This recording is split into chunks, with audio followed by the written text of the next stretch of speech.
사랑합니다. 저는 4학년 4반 7번 박데니스입니다. 오늘은 제가 인천 자유공원에 대해 소개해 보려고 합니다. 인천 자유공원은 인천 중구 자유공원 남로 25분에 있고, 자유공원은 인천 상륙작전을 지휘한 메가더 장군의 동상이 세워져 있고, 인천 시가지와 주위의 연산, 황만, 앞바다 등을 한눈에 바라볼 수 있는 시민의 휴식 문화 장소이며, 미술대회, 글짓기 대회 같은 각종 행사도 자주 열립니다. 저는 이런 행사도 자주 가보고 싶고, 한번 거기 그곳에 가봐서 메가더 장군의 동상도 보고 싶습니다. 이상 발표를 마치겠습니다. 사랑합니다. 사랑합니다. 저는 4학년 4반 20번 장재인입니다. 저는 오늘 간식에 대해 소개를 하겠습니다. 요즘 늦잠을 자면서 아침에 그냥 편의점에서 사 먹는 경우가 있게 됩니다. 그런데 저도 오늘도 세븐일레븐에서 사게 되었습니다. 그런데 셔틀에서 먹으려니까 너무 불편했습니다. 그런데 늦잠을 자지 않으려면 일찍 자야 하는데 잠도 안 옵니다. 그러면 저는 간식을 먹을 때 어떤 간식을 먹어야 할까요?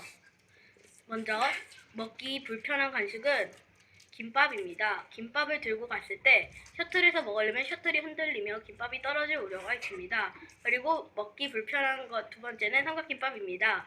쓰레기를 버리는데 가방에 버릴 수도 없고, 쓰레기통에 버려야 되는데 쓰레기통도 없고, 그래서 삼각김밥이 먹기 어렵습니다. 그리고 제가 생각하기에 먹기 좋은 것은 먼저 아이스크림입니다. 지금 먹고 있는데요.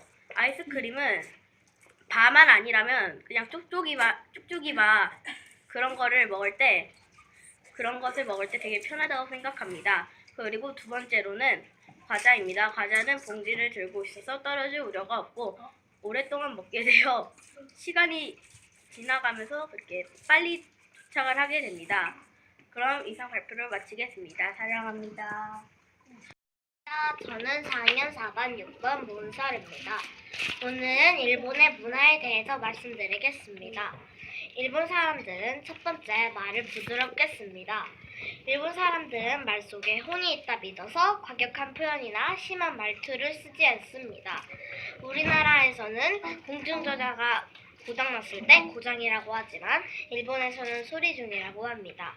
가게 문을 닫았을 때도 일본에서 닫았음이라고 하지 않고 준비 중이라고 합니다. 두 번째, 작은 것을 아름답다고 생각합니다. 일본의 밥공기나 술잔을 보면 우리나라의 3분의 1 정도밖에 되지 않습니다. 지팡이처럼 긴 우산 말고 2단, 3단으로 작게 접히는 우산도 일본에서 처음 만들었습니다. 작은 것을 좋아하는 일본의 성향을 가리켜 숙소지향이라고 합니다. 우리나라도 고장 닫았음 같은 말보다 소리 중 준비 중이라는 부드러운 말을 많이 썼으면 좋겠습니다. 사랑합니다. 사랑합니다. 저는 최유조입니다. 오늘은 소마큐브에 대해 발표하겠습니다. 소마큐브는 덴마크의 물리학자의 피에트 하인이 물리 수업 중에 개발한 3차원 퍼즐입니다. 소마큐브는 3개 또는 4개의 정육면체로 구성된 7개의 조각을 가지고 정육면체를 만드는 것입니다. 처음엔 소마큐브를 만들자고 했을 땐 종이접기를 거의 130개 정도 해야 돼서 앞이 캄캄했습니다. 그런데 첫 번째 조각, 두 번째 조각을 조립할수록 점점 재미있어졌습니다.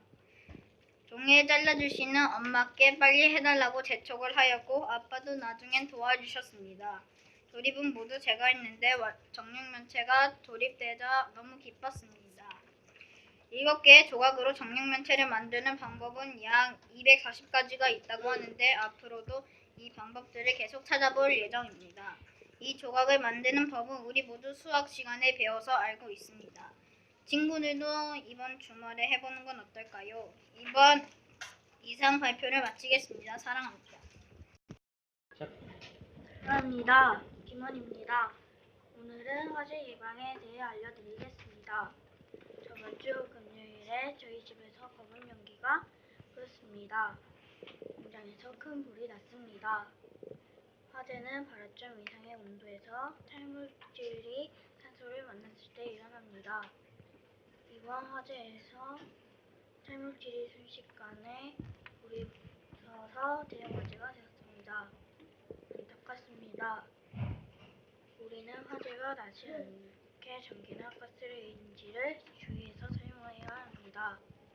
화재가 일어날 경우 119에 신고하고 주위 사람들에게 알려야 합니다. 어른들이나 선생님의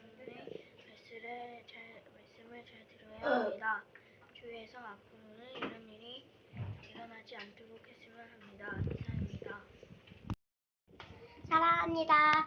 저는 4학년 4반 9번 박혜정입니다. 오늘 저는 저희 오빠에 대해 소개하려고 합니다. 저희 오빠의 이름은 박준혁입니다. 나이는 15살로 중학생 2학년입니다. 그리고 키는 170cm이고 취미는 농구입니다. 잘하는 것은 컴퓨터와 농구인데 저희 오빠는 농구에서 포워드라는 공격하는 역할을 맡았습니다. 그리고 저희 오빠의 성격은 배려를 잘 합니다. 저희 오빠는 키가 170cm입니다. 제가 본받고 싶은 점은 저희 오빠처럼 열심히 운동을 해서 키가 많이 컸으면 좋겠습니다. 그리고 저희 오빠처럼 배려를 많이 해야겠습니다. 사랑합니다.